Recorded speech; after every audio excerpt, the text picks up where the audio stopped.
नमस्कार, मी डॉक्टर प्रसन्न देशपांडे. आपण बघत आहात प्रबोधन. सर्वप्रथम मी आपणा सर्वांची क्षमा मागतो, कारण की खूप उशिराने मी एखादा व्हिडिओ करायला घेतलेला आहे. स्वातंत्र्यवीर सावरकर हा चित्रपट आपण बघितला का? हाच आपला चर्चेचा विषय आहे. काय आहे या चित्रपटामध्ये आणि थोडक्यात समीक्षण काय आहे ते आज आपण बघणार आहोत.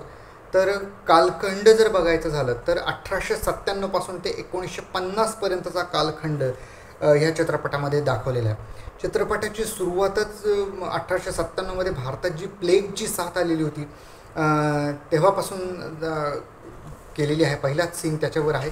आणि प्लेगच्या साथीच्या आडून ब्रिटिश लोक आपल्या लोकांवरती आणि स्त्रियांवरती कसे अत्याचार करत होते हे दाखवलेलं आहे.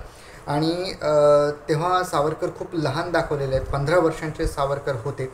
आणि त्यानंतर मग तिथून जो जीवनपट सावरकरांचा सुरू होतो ते स्वातंत्र्यानंतरच्या काळापर्यंतसुद्धा याच्यामध्ये बऱ्याच घटना सावरकरांच्या आयुष्यामधल्या कव्हर करण्यात आल्या आहेत. उदाहरणार्थ त्यांनी अष्टभुजा देवीसमोर 15व्या वर्षी सशस्त्र क्रांतीची शपथ घेतलेली होती, ते आहे. त्याच्यानंतर परदेशी कापडाची होळी केलेली होती पुण्यामध्ये, ते आहे. तिथून पुढे ते लंडनला गेलेले आहेत. लंडनला इंडिया हाऊसमध्ये इतर लोकांची त्यांची भेट झालेली आहे. आणि त्याच्यानंतर लंडनमध्येच त्यांची गांधीजींची त्यांची पहिली भेट झालेली आहे, हे सुद्धा ह्याच्यात दाखवलेलं आहे. बॉम्ब बनवण्याचं तंत्र हे तिथं शिकलेले आहेत आणि तिथून भारतामध्ये बंदुकी पाठवण्याचं कामसुद्धा सावरकरांनी केलेलं आहे. ह्या प्रेरणेमधून भारतामध्ये अनेक क्रांतिकारकांनी इंग्रज अधिकाऱ्यांवरती हल्ले केलेले आहेत, हे सुद्धा याच्यात दाखवलेलं आहे. अंदमानामध्ये सावरकरांना 11 वर्ष जन्मठेपेची शिक्षा झालेली आहे. आणि याचं एक अत्यंत विदारक चित्र या चित्रपटामध्ये दाखवलेलं आहे. तिथंच त्यांच्या भावाची भेट होती. त्यानंतर तिथून सुटका होते. पतितपावन मंदिर आहे. हिंदुत्वाची संकल्पना मांडणं आहे. गांधीजींची दुसरी भेट आहे. आणि नंतर भारताला स्वातंत्र्य मिळाल्यानंतर कसं कसं त्यांच्या आयुष्यामध्ये बदल घडत गेले याच्यावर प्रकाश टाकणारा हा एकंदरीत चित्रपट आहे. या चित्रपटामध्ये अनेक पात्रसुद्धा दाखवलेले आहेत, ज्यामध्ये गांधीजी आहेत, नेहरू, जिना, भगतसिंग, मदनलाल धिंगरा, सुभाषचंद्र बोस, नथुराम गोडसे, लेनिन, आंबेडकर, अनंत लक्ष्मण कान्हेरे, खुदीराम बोस, श्यामजी कृष्ण वर्मा, मॅडम कामा आणि असे अनेक क्रांतिकारक किंवा समकालीन हे जे सगळे लोक आहेत, नेते आहेत, त्यांच्याविषयीसुद्धा या चित्रपटामध्ये दाखवलेलं आहे.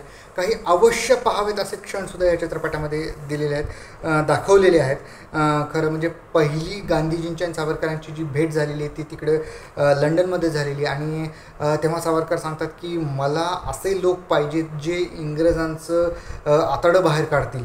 ह्या अर्थाचं डायलॉग रणदीप हुडानी घेतलेला आहे. तर तो खूप छान सीन आहे, अवश्य पाहावा असा सीन आहे असं मला वाटतं.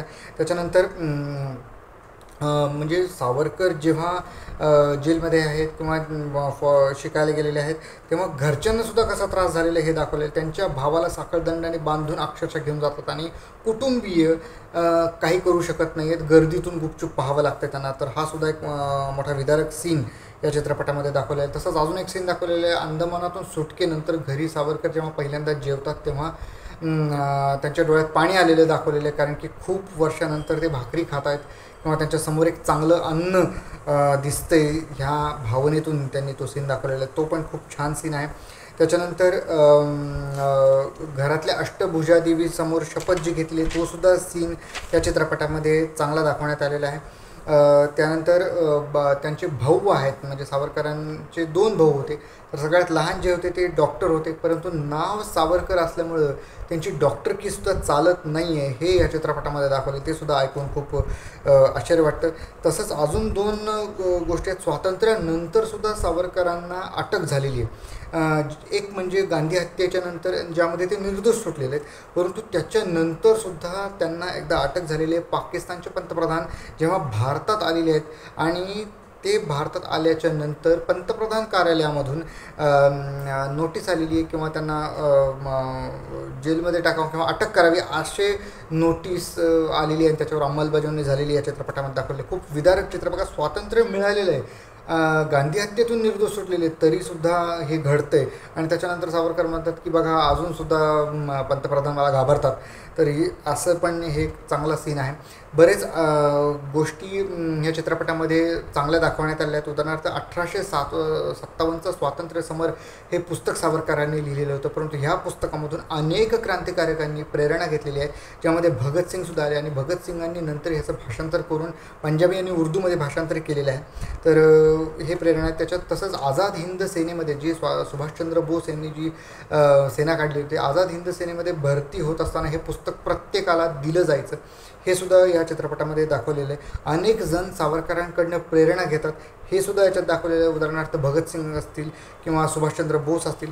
आणि म्हणजे सावरकरांच्या जीवनाचे अनेक पैलू या चित्रपटामध्ये दाखवलेले आहे. अनेक विविध अँगलने सावरकरांना आपल्याला बघता येतं. विविध वयोमध्ये आल्यानंतर विविध वयाप्रमाणे सावरकर आपल्याला दिसायला लागतात, खरे वाटतात खरं तर.